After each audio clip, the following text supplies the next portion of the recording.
नमस्कार, स्वागत है आपका एबीपी न्यूज में। आपके साथ मैं अखिलेश आनंद हूं। 24 के सियासी घमासान पर विस्तार से आगे हम चर्चा करें, लेकिन उससे पहले एक बड़ी खबर आपको बता दें। दिल्ली हाईकोर्ट से खबर आ रही है। दिल्ली हाईकोर्ट ने एमसीडी स्टैंडिंग कमेटी के 27 फरवरी को होने वाले चुनाव पर रोक लगा दी है। एमसीडी में स्टैंडिंग कमेटी के चुनाव को लेकर बीजेपी और आम आदमी पार्टी के बीच किस तरीके के हालात हैं वो आप देख रहे हैं। पिछले 4 दिनों से कई बार जबरदस्त मारपीट भी हुई थी सदन में।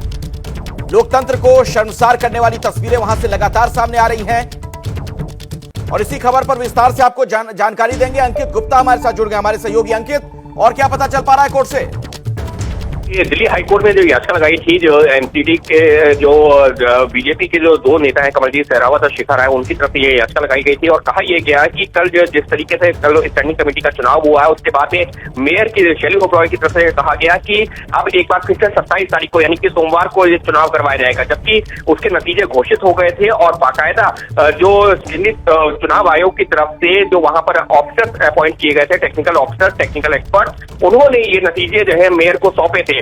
और उसके बाद में जब देखा कि उनके अपेक्षित यानी कि आम आदमी पार्टी के अपेक्षित वो नतीजे नहीं है, उसके बाद में ये कहा गया कि दोबारा चुनाव करवाएंगे। अगर हम बात करते कल के नतीजों की, तो 3 जो है जहां पर नतीजे बीजेपी के पक्ष में आए थे, तो 3 आम आदमी पार्टी के पक्ष में, और उसी को लेकर के काफी हंगामा हुआ था। और ये जो दोबारा चुनाव करवाने की बात थी, उसी को चुनौती दी गई थी दिल्ली हाईकोर्ट में, जिस पर हाईकोर्ट ने रोक लगाई है। चलिए, बहुत बहुत शुक्रिया अंकित गुप्ता इस जानकारी के लिए आपका। तो दिल्ली एमसीडी चुनाव को लेकर अभी की ये बड़ी खबर। और आज देश में सियासत का सुपर शनिवार है।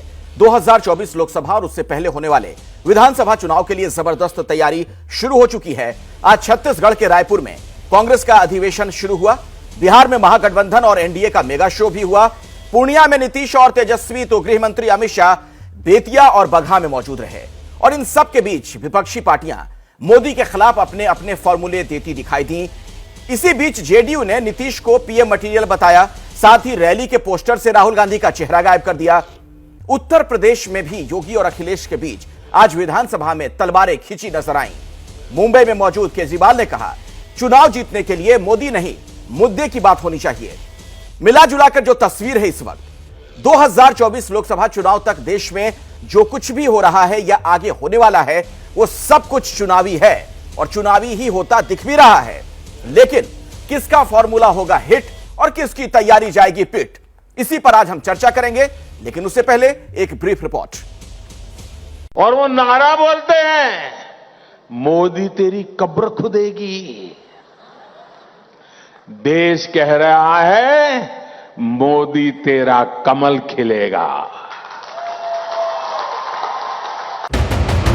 मेघालय की चुनावी रैली में प्रधानमंत्री का यह बयान अपने आप में चुनावी भी दिखा और प्रभावी भी।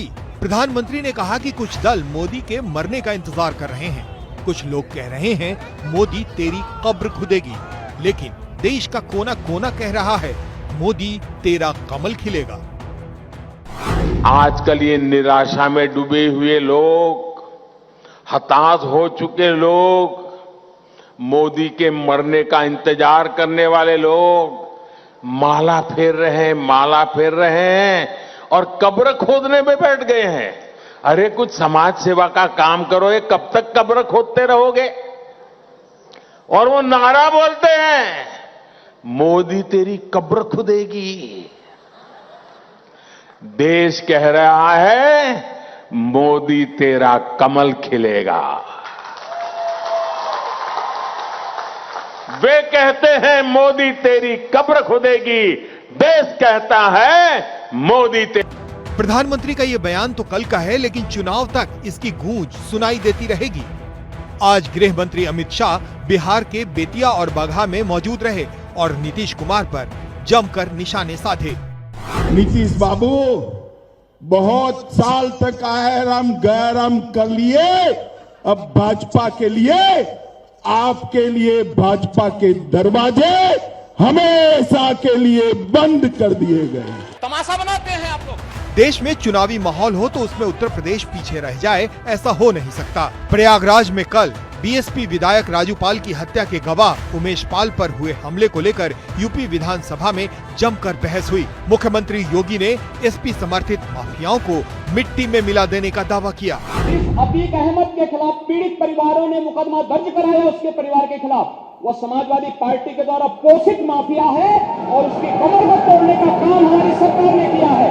और फिर वो कहती है इसे इस माफिया को मिट्टी में मिला देंगे। सरकार किसी है और सरकार किसी है गफलत में हो, ये माफिया है, इनको मिट्टी में मिलाने का काम करेंगे। इसी बीच एबीपी के कार्यक्रम आइडियाज ऑफ इंडिया में शामिल हुए केजरीवाल ने विपक्ष को नया फॉर्मूला दे दिया। उन्होंने कहा कि लड़ाई मोदी के नाम नहीं बल्कि मुद्दों के नाम होनी चाहिए। जनता आपसे पूछते हैं जी आपको क्यों वोट दें? आप दो जवाब देते हो। एक जवाब देते हो मेरे को इसलिए वोट दो क्योंकि मैं मोदी को हराना चाहता हूं। क्या जनता आपको वोट देगी? आप दूसरा जब बोलते हो मुझे वोट दो क्योंकि मैं आपके बच्चों के लिए अच्छे स्कूल बना दूंगा, आपके बच्चों को नौकरी दिलवाऊंगा, आपके बच्चों का भविष्य बना दूंगा। रायपुर में कांग्रेस अधिवेशन में भी पार्टी अध्यक्ष मल्लिकार्जुन खड़गे ने हुंकार भरी। देश भर में चारों ओर फैले नफरत के माहौल के बीच तथा देशवासी की टूटती हुई उम्मीदों के बीच जब ऐसा लग रहा था कि अंधेरी की ताकतें कहीं सच पर हावी न हो, तो श्री राहुल गांधी जी ने रोशनी की उम्मीद की और संघर्ष की एक नया मशाल उन्होंने जला दिया। बिहार के पूर्णिया में जेडीयू आरजेडी गठबंधन की रैली में भी नए चुनावी समीकरण की झलक दिखाई दी। व्यक्तिगत रूप से मेरी कोई ख्वाहिश नहीं है, मेरी एक ही ख्वाहिश है कि देश आगे बढ़े और देश को आगे बढ़ाना है और समाज में एकता और एकजुटता पैदा करना है तो आपको बीजेपी से मुक्ति कराना पड़ेगा।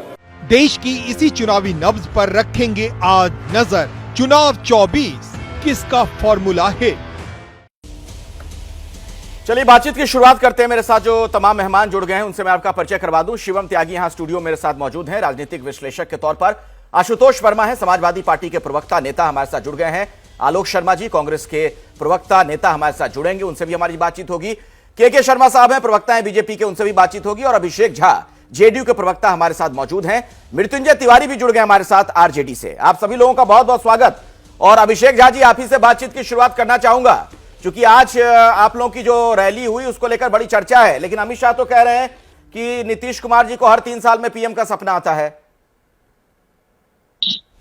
हमें लगता है कि अमित शाह जी के नेतृत्व में पूरी की पूरी भारतीय जनता पार्टी दिवा स्वप्न देख रही है कि सत्ता में उनकी वापसी होगी या बार बार वो बिहार में आएंगे तो बिहार की जनता को दिग्भ्रमित कर लेंगे, बिहार का वोट लेंगे। बेहतर तो तब होता जब अमित शाह जी इतनी बार बिहार आते तो बिहार के हक और हुकूक की बात करते। जिस बिहार ने 40 में से 39 सांसद जिताकर दिए थे एनडीए को, उस बिहार के साथ हमेशा पक्षपातपूर्ण रवैया ही अख्तियार किया।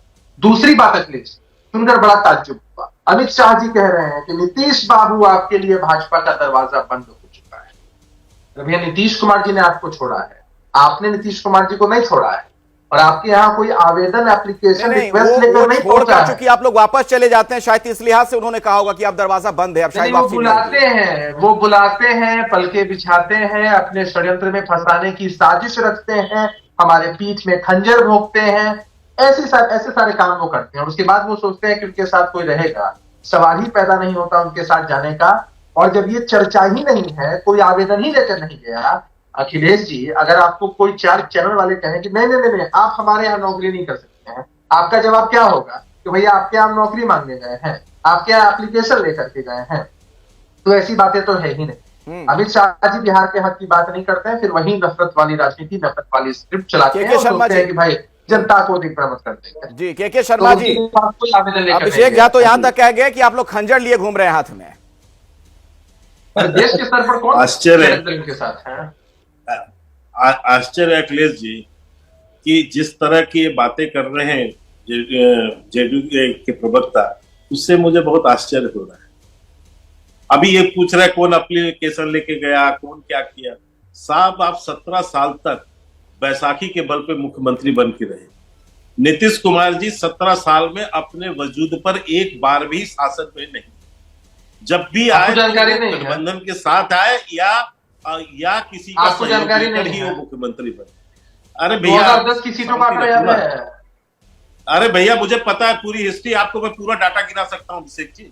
अभी तो आप बच्चे, अभी तो समझ में आपको पूरी डाटा भी नहीं मालूम होगा, इसलिए आपको बता दूं 17 साल में आज तक नीतीश कुमार जी अपने बलबूते पर एक बार भी शासन में नहीं आए। बच्चे का क्या मतलब होता है? इसलिए आपको बच्चे का मैं क्या, इसलिए कह रहा हूँ कि आपको समझ नहीं है, जब समझ नहीं है तो फिर काहे के लिए बोल रहे हैं? अब चलिए आगे विषय में बात। आपको समझ नहीं है ना अखिलेश जी, मैं इसलिए आपको ये कह रहा हूं कि आज जो है पूरे देश में जो स्थिति है, राजनीतिक स्थिति, उससे एक बात तो स्पष्ट है कि Modi ji versus Bhajpa versus all, और सारे विरोधी जो है मिलकर केवल किसको हराना चाहते हैं? मोदी जी को हराना चाहते हैं, भारतीय जनता पार्टी के डेवलपमेंट के काम को हराना चाहते हैं। इसी से आपको समझ में आना चाहिए कि आज की डेट पर यदि कोई सब पर भारी है तो सिर्फ मोदी जी ही सब पर भारी। नहीं, लेकिन आपको चिंता नहीं होती है? एक मिनट के शर्मा जी, ठीक है भारी भारी तो आप कह रहे हैं, लेकिन ये तमाम लोग जब आपके खिलाफ एक साथ खड़े हो जाएंगे तो आपको कोई चिंता नहीं हो रही इसकी? नहीं अखिलेश जी, हमने तो देखा है ना, 2014 में भी तो हमारे अगेंस्ट सब लड़े थे, 2019 में भी लड़े हैं। हुआ क्या? 2014 में हम 282 सीट लेकर अपने उसमें आए, आज 303 सीट हो गए। तो हम अपने बल पर ही आगे बढ़ रहे हैं ना, अपनी क्षमता, अपने डेवलपमेंट के काम, अपने विचारधारा को लेकर आगे बढ़ रहे हैं, और जनता का हमको व्यापक जन समर्थन भी मिल रहा है, और जनता हमको अपना आशीर्वाद भी दे रही है। ठीक है मृत्युंजय तिवारी जी, आपने सुना भारतीय जनता पार्टी के प्रवक्ता, उनका यह कहना है चाहे आप जितने लोग साथ आ जाएं कुछ होने वाला नहीं है, मोदी ही भारी रहेंगे।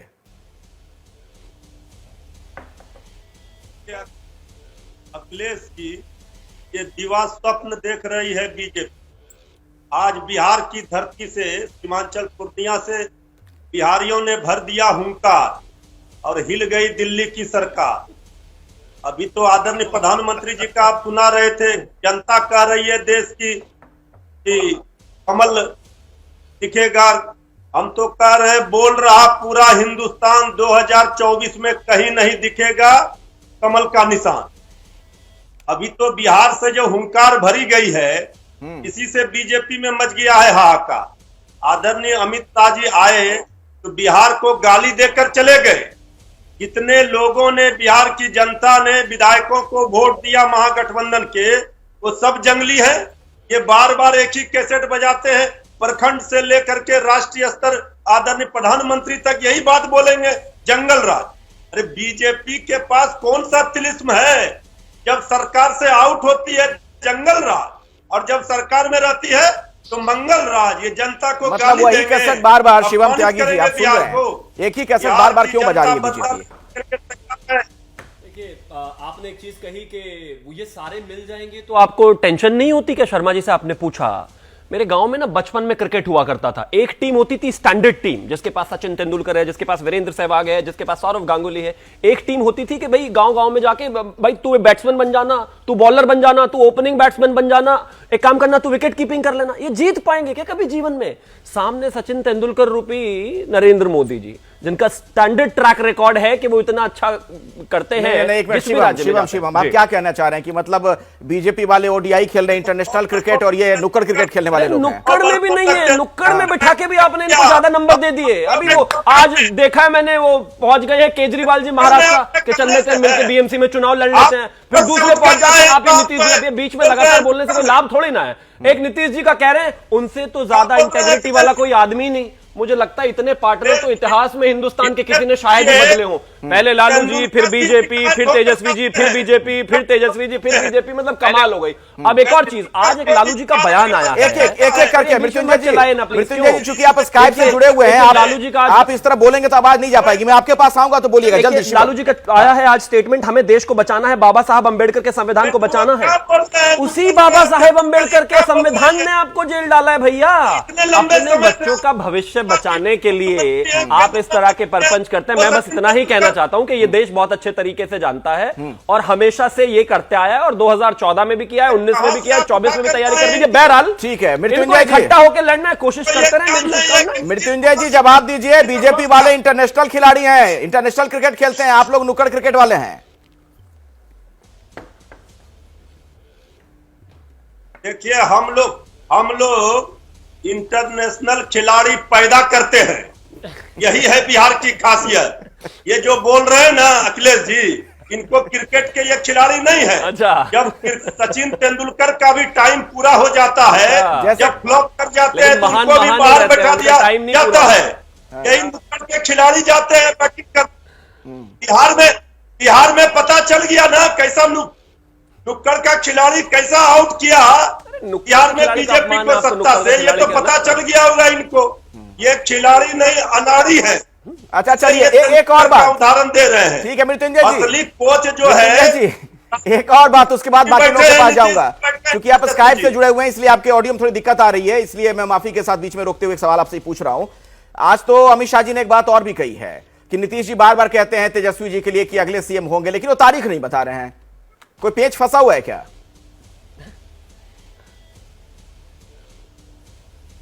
देखिए यह कुर्सी का किचकिच नहीं है, यहाँ सत्ता के लिए चिंता नहीं है। आज स्पष्ट कर दिया डिप्टी सीएम तेजस्वी यादव जी ने कि हम यहाँ पीएम और सीएम के लिए नहीं लड़ते, लेकिन बीजेपी तो अपने सहयोगी दलों को ही तोड़ते, इसलिए आज नीतीश कुमार जी अच्छा नहीं बाहर आ लड़ते गए, हैं। इनको बाहर कर दिया। एक मिनट बीजेपी ने तोड़ दिया, आरसीपी सिंह कहाँ हैं, शरद यादव जी कहाँ हैं? नीतीश जी से ज्यादा ट्रैक रिकॉर्ड तो किसी का खराब है ही नहीं इस मामले में। ठीक है, अगर नहीं तोड़ते हैं, एक मिनट सुन लीजिए मृत्युंजय जी, चूंकि आलोक शर्मा मेरे साथ हैं, कांग्रेस के नेता भी हमारे साथ जुड़े हुए। आलोक जी आप मुझे सुन पा रहे हैं? एक मिनट आलोक जी मेरी आवाज आ रही है? चूंकि आपने फोन लगा रखा है कान में। अच्छा ठीक है। मैं ये कह रहा हूं कि ठीक है, किसी की कोई महत्वाकांक्षा नहीं है, विपक्ष के तमाम लोग एक साथ आ रहे हैं, मोदी जी को हराने के लिए, देश को बचाने के लिए तमाम बातें कही जा रही हैं। लेकिन अगर कोई किसी की महत्वाकांक्षा है नहीं, तो आज भी जो रैली हुई महागठबंधन की, तो उसमें राहुल जी का पोस्टर से चेहरा क्यों गायब कर दिया गया? इससे तो एक तस्वीर यही जाती है ना साथ में कि भैया प्रधानमंत्री वाली जो कुर्सी की कबड्डी चल रही है, उसमें कोई किसी को राहुल गांधी को चेहरा ना मान ले विपक्ष की तरफ से। मुझे लगता है इस तरह की शब्दावली का इस्तेमाल करना, कबड्डी चल रही है, कुश्ती चल रही है, क्रिकेट चल रहा है। आप एबीपी न्यूज़ पे बैठे हैं अखिलेश आनंद जी, थोड़ा सीरियसली बात करते हैं। अरे भैया मुहावरे हैं सब ये आलोक जी, ये मुहावरे हैं, मैंने कोई ऐसी बात थोड़ी ना कह दी है। मैं तो मुहावरों में आपसे सवाल पूछ रहा हूं। अपनी डिबेट में हाँ कर लीजिए, आप अपनी डिबेट कर लीजिए, मुहावरों में डिबेट कर लीजिए आप। मैं छोड़ रहा हूँ आपकी डिबेट। अरे जवाब दीजिए आलोक जी, लेवल पे डिबेट करनी है तो ये कोई बात नहीं होती है कि मैं छोड़ रहा हूँ। जवाब दीजिए। मुझे नहीं देना चाहिए। आप मुझे जानते हैं, अच्छे से जानते हैं आलोक जी। आप कर लीजिए अपने आप। ना ऐसी बात कर लीजिए, कोई बात नहीं, आप कर लीजिए डिबेट। अरे जवाब दीजिए ना जनाब। धन्यवाद। ये कौन सी बात हुई? आपको जवाब देना चाहिए। मुहावरों में बातचीत होती है, इसमें बुरा मानने की कौन सी बात है? मैंने आपसे सवाल पूछा, अब आपके पास अगर जवाब नहीं है तो उसमें मैं कुछ नहीं कर सकता हूं। हाँ बोलिए शर्मा जी, के शर्मा जी। देखिए आलोक जी की समस्या यही है, आलोक जी क्या जवाब दें इस पर? जो प्रश्न आपने पूछा वो एकदम चुटकी नब्ज पर है। उन्हें आपने पूछा कि वहां उसकी रैली हुई, इसमें राहुल गांधी का फोटो ही नहीं है, जबकि सत्ता में जो है भागीदार है वो उसमें। तो इससे स्पष्ट है कि वहां पर नीतीश कुमार और तेजस्वी जी की मंशा क्या है। अभी 8 महीना पहले अखिलेश जी आपने देखा, दिल्ली का जो है चौखट जो है अपनी चप्पल घस के आए हैं ये नेता लोग, और इसके बावजूद इनको कहीं कोई जगह नहीं मिली। तो अभी जब नीतीश कुमार जी कुछ दिन पहले एक उसमें बोल रहे थे सभा में, तो वो चिचौरी कर रहे थे कांग्रेस की ओर से कि भैया जो है हमको कहीं पूछ लो, हमको कहीं पूछ लो। समस्या ये है कि विपक्ष कभी एक हो ही नहीं सकता। ये सबसे बड़ा मजाक होगा 2023 का विपक्षी एकता, और उसके यदि कोई हास्य कलाकार हैं तो वो नीतीश कुमार जी।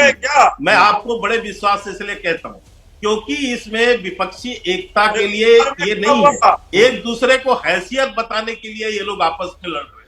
कोई एकता उक्ता होने वाली नहीं है अखिलेश जी। ये 2023 का सबसे बड़ा मजाक होगा। आशुतोष वर्मा जी, ठीक है, जरा समाजवादी पार्टी की प्रतिक्रिया लेने दीजिए मुझे मृत्युंजय जी, फिर मैं आता हूं आपके पास। हमारे साथ आशुतोष जी जुड़े हुए। आशुतोष जी, बार बार यही बात आप लोगों को लेकर कही जाती है बीजेपी की तरफ से, आप लोग एक मंच पर आते तो हैं लेकिन आपका कोई एक चेहरा नहीं हो पाता है और लड़ाई वहीं शुरू हो जाती है।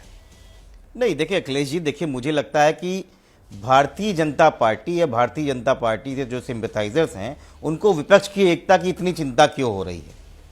मैं आपको एक बताऊं, ये अपने आप में शब्द ही बड़ा गोलमोल है। 2009 का जब इलेक्शन हुआ तो उत्तर प्रदेश में 5 पार्टियां लड़ी थी, Samajwadi party, Bahujan Samaj party, Bharatiya Janata party, Congress और आरएलडी। समाजवादी पार्टी 23 सीटें जीत के आई, बीएसपी 20 सीटें जीत के आई, कांग्रेस 21 सीटें, बीजेपी 10 और आरएलडी 5। सरकार बनी यूपीए की, बीजेपी हारी। 2004 में फिर 2004 में उसके पहले भी 5 पार्टी इंडिपेंडेंट लड़ी। उस समय समाजवादी पार्टी आज तक के इतिहास के सबसे बड़ी 39 सीटें जीत के आई थी। बीएसपी जो है वो 19 सीटें, बीजेपी फिर 10 पे रुकी हुई थी, आरएलडी 5 पे थी, तब भी यूपीए की सरकार बनी। तो इतनी घबरा क्यों रहे हैं? हम अलग लड़ेंगे तब भी जीत सकते हैं। इसलिए हमारी एकता के लिए इनके पेट में दर्द क्यों हो रहा है हमको समझ में नहीं आ रहा है। और बहुत लोगों के पेट में दर्द हो रहा है, बहुत लोगों के दर्द हुआ जा रहा है, बहुत लोगों के पेट में दर्द हुआ जा रहा है। भूल जाइए, देश ने पूरी तरीके से ये 9 साल किसी तरीके से गुजारे हैं। एक बार कांग्रेस को ट्राई कर लेते हैं, परेशान हुई जनता, महंगाई, बेरोजगारी, जुमलेबाजी के ऊपर। ठीक है, अरे कि बीच में कौन बोल रहा है? अखिलेश जी बीच में बोलने वाले को बैठा बोल रहे हैं। हाँ। तो मुझे लग रहा है कि इस तरीके से बातें करना, हाँ ये आप तो राजनीतिक विश्लेषण बना के आप किसी को बैठा लेते हैं, कम से कम वरिष्ठ पत्रकारों को बैठा लगा। अब बताइए, कमाल किसी को लोग राजनीतिक विश्लेषण बना के बैठा लेते हैं और वो शुरू हो जाता है बैटिंग करने। तय कर लिया कीजिए, शो बनाते वक्त जो है समाजवादी अपने हिसाब से नहीं, आशुतोष वर्मा से पूछ ऊपर के हिसाब साहब के हिसाब से चल रही है भाई। चलिए मुद्दे पे आइए, मुद्दे पे बात करिए। आप लोग मुद्दों की बात करते हैं, हमसे ना पूछा करें, आका से पूछा करें भाई। कम से कम पत्रकारों की तरह बैठिए, ऐसे किसी भी अरे गैरों को आप बैठा लेते हो मुद्दे पे और राजनीतिक विश्लेषण की पट्टी लगा देते हैं। लेकिन देखिए आप सवाल को मैं चलिए आगे बढ़ाता हूं। की पट्टी समझने, राजनीति का आर नहीं पता है। अच्छा, लेकिन विश्लेषण राजनीति का आर नहीं पता है तो आप इतने फ्रस्ट्रेट काहे हो रहे, लड़ काहे रहे? अपनी बात रखिए ना मुद्दे की, बताइए। सीधा सा सवाल था कि सारे कॉम्बिनेशन आप चला रहे हो शो, ये चला रहे हैं, कह रहे हैं कि हम अकेले जीत जाएंगे। अखिलेश जी जीत जाएंगे तो कहिए अखिलेश जी कौन चला रहा है शो? यादव जी बारी बारी से अपनी बात रखिए। बोलिए आशुतोष जी, जल्दी से अपनी बात खत्म कीजिए आशुतोष जी। हाँ, तो मुझे लगता है कि जो भारतीय जनता पार्टी जो नैरेटिव बनाना चाहती है, विपक्षी एकता, मोदी के अगेंस्ट कौन लड़ेगा और कौन चेहरा है, मत घबराइए। सब कुछ समय के गर्त में छुपा है और सब कुछ आएगा। हम परेशान नहीं है, आप क्यों परेशान हो? आपने अच्छा काम किया, आप जीत जाओगे। हमने अच्छा काम किया, हम आपको हटा देंगे। हम तो भारत को वहां के लेके जाना चाहते हैं जहां पे हमने सोचा है, आप जैसे लोगों के लिए नहीं जिसने भारत को गर्त पे खड़े कर दिया है। भारत को तो भारत इकोनॉमिक पैटर्न पे हम पीछे हैं, फॉरेन रिलेशन से। लोकसभा 24 का फॉर्मूला आखिर क्या होगा जो चुनाव होने जा रहा है? चूंकि विपक्षी एकता की बार बार बात कही जा रही है। आज भी एक रैली हुई नीतीश कुमार के नेतृत्व में और वहां पर विपक्ष के तमाम लोग मौजूद थे। लेकिन सवाल यह है कि क्या यह एकता बरकरार रहेगी? क्योंकि अगर एकता नहीं होगी तो क्या विपक्ष फिर मोदी को हरा पाएगा? ये तमाम सवाल हैं। के शर्मा जी, आप सुन रहे थे विपक्ष के तमाम नेताओं को ब्रेक के पहले। उनका यह कहना है कि आप लोग इस चीज को लेकर ज्यादा चिंतित ना हो कि उनका चेहरा कौन है। लड़ाई वैसे ही होगी जैसे कभी हो चुकी है पहले भी। यूपीए की सरकार भी तो बनी थी। मुझे आश्चर्य, अखिलेश जी मैं अभी सुन रहा था जो है सपा के प्रवक्ता बात कर रहे हैं कि हम आगे की सोचते हैं और उदाहरण 20 साल पुराना दे रहे हैं। और ये भी नहीं कि इसलिए इनको ये बात करनी पड़ रही है 2004 और 2009 की, क्योंकि 2014 की ये बात नहीं कर सकते, 2017 की बात नहीं कर सकते, 2019 की बात नहीं कर सकते, 2022 की बात नहीं कर सकते। इस दौर में इन लोगों ने क्या किया? अभी आए इस दौर में 10 साल नहीं हुए हैं, इतना अहंकार तो रावण का भी नहीं बचा। अरे भैया, अहंकार तो रावण का नहीं बचा है, तुम लोगों को क्या बचेगा? अखिलेश जी, अभी मैंने 10 नहीं साल बोला था नहीं हुए कि सरकार में। मैं किस कार्य से जुड़ा हूँ, इससे थोड़ा ज्यादा शांत तो हम रहिए लोगों ना, ने आपको सरकारें बताना। उत्तर प्रदेश में चला दी है जितनी आपने नहीं चलाई है। तो इस अरे तरीके से बातें करने से क्या मतलब है? इतना कितना अहंकार है भाई? ऐसा क्या कर दिया है? अखिलेश जी ऐसे कैसे डिबेट अभी होगा? तो नहीं हुए। जी के शर्मा जी बोल लीजिए। नहीं होगा, नहीं हुए। क्या बात? मैंने शांति से इनकी बात सुनी थी। इनको शांति से धैर्य के साथ सुनना चाहिए। मैं ये कह रहा हूं कि जो ये 4 बार चुनाव हारे हैं, इस दौरान में ऑलरेडी इन्होंने चाचा अपने बुआ से भी गठबंधन किया, यूपी के 2 छोरे से भी गठबंधन किया, और हसर इनका क्या हुआ ये पूरे देश ने देखा, जनता ने भी देखा, क्योंकि जनता ही अरे भैया 26 लोगों से गठबंधन किया, आज एक भी खड़ा नहीं है तुम्हारे साथ। अरे 26 दलों के साथ गठबंधन करने इतनी क्यों मिर्ची लग रही है? अखिलेश जी और एक भी नहीं खड़ा है। अच्छा, एक एक करके बोलिए, 1 मिनट। आशुतोष वर्मा जी, मैं आऊंगा आपके पास। आदमी नहीं खड़ा हुआ है। मैं आता हूं आशुतोष जी, मैं आपके पास आऊंगा। पहले इन्हें कंप्लीट कर लेने दीजिए। आप तब तो नहीं रोक पा रहे थे इन लोगों को। के शर्मा जी को बोलने दीजिए। नहीं, तब आप नहीं रोक पा रहे थे जब सबको रोक रहा था। भैया व्यक्तिगत मत होइए ना आप लोग। दिक्कत ये कि आप लोग मुझे बताने लग जाते हैं मैं कैसे डिबेट करूं, मैं किससे बात करूं ना करूं। मुझे अपना काम करने दीजिए। आप लोग अपनी अपनी बात रखिए। मैं आऊंगा आशुतोष जी आपके पास। के शर्मा जी को कहने तो दीजिए, अभी वो अपनी बात कह लेंगे, फिर मैं आता हूं आपके पास। मृत्युंजय जी भी हैं, अभिषेक जी भी हैं, शिवम जी भी हैं, सब अपनी बारी के इंतजार में हैं। बोलिए जल्दी से के शर्मा जी। देखिए, मैं केवल समाजवादी प्रवक्ता जी पे यही बता दूं कि देखिए, आपके पास यहाँ पर अब कुछ नहीं बचा है। आज आपको योगी जी ने भरे सदन में जवाब दिया। आपके पास सिर्फ 2 काम रह गए हैं कि जाति का जहर बो और रामचरितमानस की प्रतियां जलाओ और फाड़ो और फेंको। यही काम आपके पास। चलिए आशुतोष वर्मा, यही आप काम आप कर रहे हैं। हाँ। और आज जाति का जहर बोकर आप चाहते हैं कि हमें वोट मिल जाए, ये कभी होने वाला नहीं। तो जाति का जहर बोकर वोट नहीं ले पाएंगे आशुतोष वर्मा जी। जल्दी जवाब दीजिए, फिर बाकी मेहमानों का रुख करूंगा। नहीं, देखिए, मैं आपको बहुत साफ साफ बता दूं और आपके माध्यम से पूरे देश को पता चलना चाहिए, जो पार्टी 26 लोगों के साथ गठबंधन करने के बाद अकेली खड़ी है, वो हमको सीख बता रही गठबंधन कैसे करना चाहिए। तो देश की पूरी दुनिया देखती है। अब आपने अरे आप सुन रही है जानकारी का आप रोकिए इनको, अखिलेश जी रोकिए इनको, बोलने दीजिए ना शर्मा जी। और रोकिए, नहीं तो पूरी जनता देख रही है। शर्मा जी सुन लीजिए, रोक नहीं पा रहा है। शर्मा जी जब आपकी बारी आएगी तो आप बोल दीजिएगा ना। आपको जो लग रहा है कि झूठ बोल रहे हैं बता दीजिएगा आपकी बारी में, उनको बोलने दीजिए। एंकर रोक नहीं पा रहा है। बोलिए भैया आशुतोष वर्मा जी, आप अपनी बात रखिए ना। बात आपने जाति की बात की, लड़ाई थोड़ी हो रही है, मर ली हो तो थोड़ी हो रहा है कि रोक नहीं पा रहे हैं। आप रोकिए ना, मैं किसी का ऑडियो थोड़ी डाउन कर दूंगा। बोलिए अपनी बात रखिए आप जल्दी से। हाँ, आप नहीं रोक पा रहे हैं, आप नहीं रोक पा रहे हैं। मैं नहीं रोकना चाहता हूं, मैं किसी की बात नहीं रोकना चाहता हूं। यही तो आरोप लगा देते हैं आप लोग। सबकी बात जानी चाहिए, लेकिन आप अपनी बात रखिए। चलिए जल्दी से। बस ठीक है, तो वो तो जनता तय करती है ना, जनता तय करती है। अरे मुद्दे पे आइए महाराज, समय निकलता जा रहा है। बोलिए, और भी मेहमान है मेरे साथ। और रामचरितमानस की बात करी, मैं आपके माध्यम से फिर से बोलना चाहता हूँ, शांत रहिए। अरे शांत रहो भाई। अरे रोड पे ला दिया है ना, बोलने दीजिए के शर्मा जी। 4 बार अरे सर, अरे भाई सर बोल दीजिए। अरे बोल दीजिए, बाकी लोग भी हैं, फिर वो रह जाएंगे, उनकी बारी नहीं आ पाएगी। के शर्मा जी रामचरितमानस या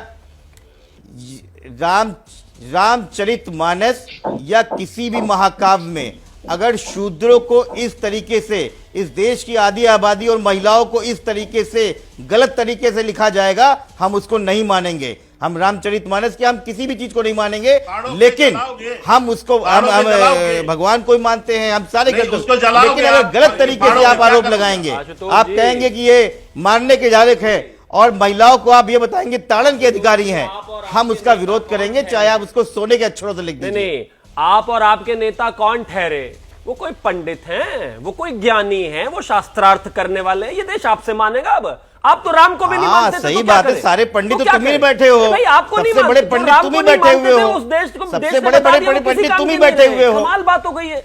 आपसे शास्त्रार्थ होगा? नहीं, हम आपसे अपने ग्रंथों के बारे में आपसे पूछेंगे। हो नहीं, आपके नेता को रख दिया था, एबीपी की एक एंकर ने रख दिए थे दूसरे धर्म के 2 पेपर, नाम भाग गए कॉन्क्लेव से। पढ़ो ना, के अपनी आइडेंटिटी नहीं बता सकता, वो हमको समझा रहा है। ना आप ज्ञानी जो व्यक्ति अपने नाम के आगे भाजपा नहीं लिख पा रहा है, वो हमको समझा रहा है। तो जिससे हमें पूछना है अपने धर्म और ग्रंथ के बारे में, वो हम पूछ लेंगे। पत्रकारिता का कितना बड़ा गिरावट आ गई है। एक जो है व्यक्ति अपने नाम के सामने अपनी पार्टी नहीं लिख पा रहा है, उसको नाम छुपा के राजनीतिक विश्लेषण तरीके से बैटिंग करनी पड़ रही है। राम भक्तों पर गोलियां चलवा कर ये हाल है आपका। इस तरीके से जो है पार्टियों के साथ साथ मीडिया से भी लड़ना पड़ रहा है, प्रॉक्सी की तरीके से। चलिए मैं चर्चा को आगे बढ़ाता हूं। एक मिनट आशुतोष जी, शिवम जी आगे बढ़ाता हूं मैं चर्चा को। अभिषेक झा जी, ठीक है आशुतोष जी, हो गई आपकी बात। आशुतोष जी हो गई। अभिषेक झा जी भाजपा के आदमी। अरे एक मिनट सुन लीजिए, अभिषेक झा जी भाजपा के एजेंट। अरे बोलने दीजिए, रनिंग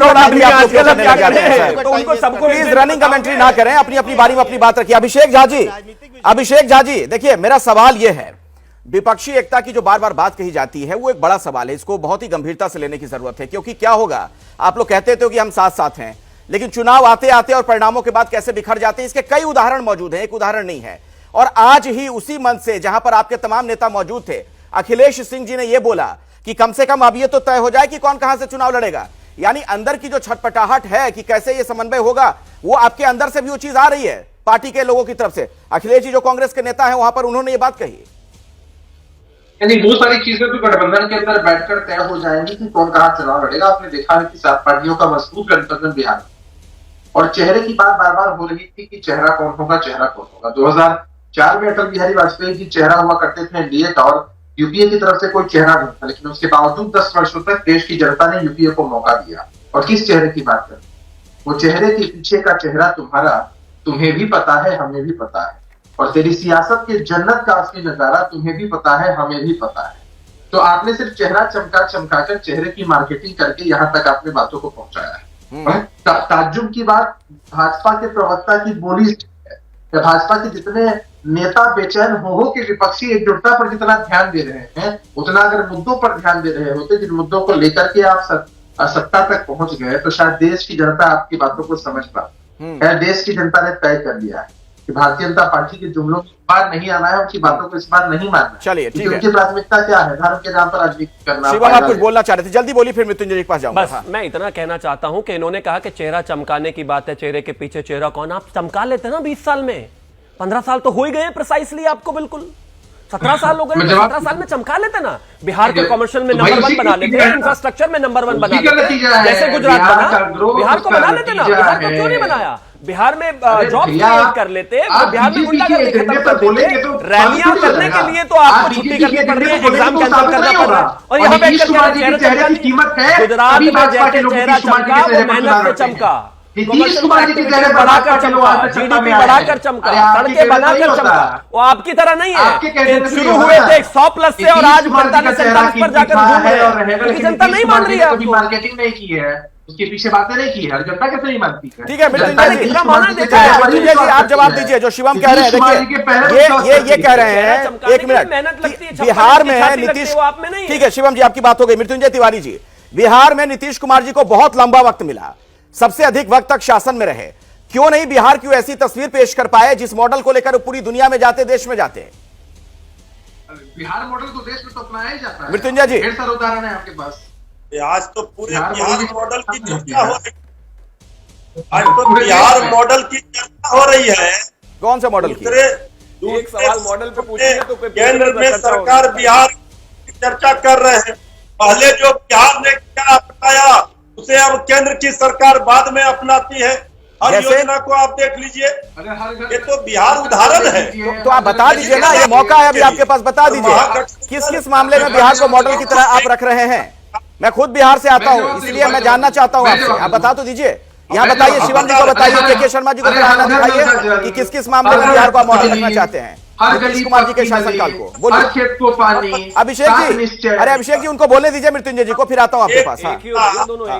हाँ मृत्युंजय जी बोलिए। देखिए सबसे बड़ा तो विपक्षी एकता का सबसे बड़ा उदाहरण बिहार बना है। दूसरी सरकार की योजना हर घर नल जल योजना पहले बिहार सरकार ने शुरू किया, इसके बाद केंद्र ने उसे अपनाया। बेटी पढ़ाओ की योजना पहले बिहार सरकार ने लागू किया, इसके बाद केंद्र ने लागू किया। लंबी फहरिस्त है। पहले जो आदर नीतीश कुमार जी का राजनीतिक अनुभव है, ये लंबी फहरिस्त है, मैं 2 ही नाम आप बता रहे हैं। ठीक है, के शर्मा जी जवाब देना चाहिएगा। वो कह रहे हैं कि जो जो चीजें बिहार की सरकार अपनाती रही वही आप लोग देश में लागू करते हैं। बिहार का मॉडल बेस्ट। मैं केवल इतना सा मैं बताता हूँ बिहार का मॉडल, बिहार का मॉडल। अखिलेश जी आपको पता है बिहार का मॉडल, अभी 4 दिन पहले आपके चैनल में देखा कि किस ढंग से वहां पर सरेआम गुंडागिर्दी, गोलीबारी और जान माल की हत्या हुई। 10 किलोमीटर दूर 3 दिन तक उत्तर प्रदेश में देखते हैं आप। बिहार का मॉडल वो है। बारी से आप दोनों स्काइप से जुड़े हुए हैं, एक एक करके बोलिए। के शर्मा जी को पहले बोलने दीजिए, जवाब दे रहे हैं आपको। हाँ शर्मा जी। बिहार का मॉडल है नकली जहरीली शराब से 150 लोगों की मौत, 150 लोगों की मौत जहरीली शराब से। ये है बिहार का। अभी मृत्युंजय जी कह रहे थे कि हमारा ऐसा गठबंधन बना है विपक्षी दल का। मैं इनको 2 उदाहरण दे देता हूँ अखिलेश जी। दो उदाहरण देता हूँ। अभी गोपालगंज में चुनाव हुआ, एक करके पूरी बोलो तरह भाई। से चुनाव हारी है गठबंधन। जो महागठबंधन था, गोपालगंज में चुनाव हारे, कुर्ली में चुनाव हारे और फिर पूरी तरह से चुनाव हारे। तो ये तो इनका विपक्षी गठबंधन का हश्र है। और बिहार मॉडल आपने देख लिया, जहरीली शराब कांड से 150 लोगों की मौत। इसके यह भी कानून। चलिए ठीक है शिवम जी, जल्दी से। हाँ, मैं आप लोग बिहार मॉडल को समझ नहीं पा रहे, वो ये कह रहे हैं बड़ी बड़ी चीजें हुई हैं, उसका आप लोग देख नहीं पा रहे हैं। ये रहा ना बिहार मॉडल मेरे हाथ में है सामने। पूर्णिया विश्वविद्यालय पूर्णिया निर्देशानुसार सूचित किया जाता है कि स्नातक द्वितीय खंड परीक्षा 2022 की दिनांक 25/2023 को होने वाली परीक्षा महागठबंधन रैली आयोजित होने के कारण स्थगित की जाती है। मतलब रैली करने के लिए आप ग्रेजुएशन के बच्चों के पेपर कैंसिल कर रहे हो, यही मॉडल है आपका। मेल न्यूट्रिशन में नीचे से नंबर 1, एजुकेशन मॉडल में कितने बच्चे ड्रॉप आउट हैं, नीचे से नंबर 1। इसके अलावा तमाम एक चीज बता दीजिए, बेरोजगारी में आप बता दीजिए। बिहार मॉडल के बारे में जानते भी हैं, बिहार मॉडल के बारे में जानते हैं। एंकर ने सवाल पूछा कि मॉडल बता दीजिए, वो महागठबंधन बता दीजिए। अरे भैया जब सत्ता जा रही है तो सारे इकट्ठे हो ही जाएंगे, इसमें कौन सी बड़ी बात है। मुझे लगता है चर्चा गर्म हो रही है, बातचीत और हो सकती है, लेकिन समय नहीं है। माफी के साथ आप सभी लोगों को बीच में रोक रहा हूं। बहुत बहुत शुक्रिया हमारे साथ जुड़ने के लिए। फिलहाल इस विषय पर इस चर्चा में इतना ही। कुछ और बड़ी खबरों के साथ हम फौरन लौटेंगे। आप देखते रहिए एबीपी न्यूज। क्या मजबूरी है मेरी, बताइए। मैं अभी आपको बताती हूँ कि मैंने ओए होए होए होए, नमकीन के चटकारे लेते हुए टकटकी मार के डिबेट शो को पॉज रिपीट कर करके देख रहे हैं जोगिंदर जी। इनकी तरह आप भी देखें अपनी फेवरेट डिबेट्स को रिपीट कर और डाउनलोड कीजिए एबीपी लाइव ऐप अपने स्मार्ट टीवी पर।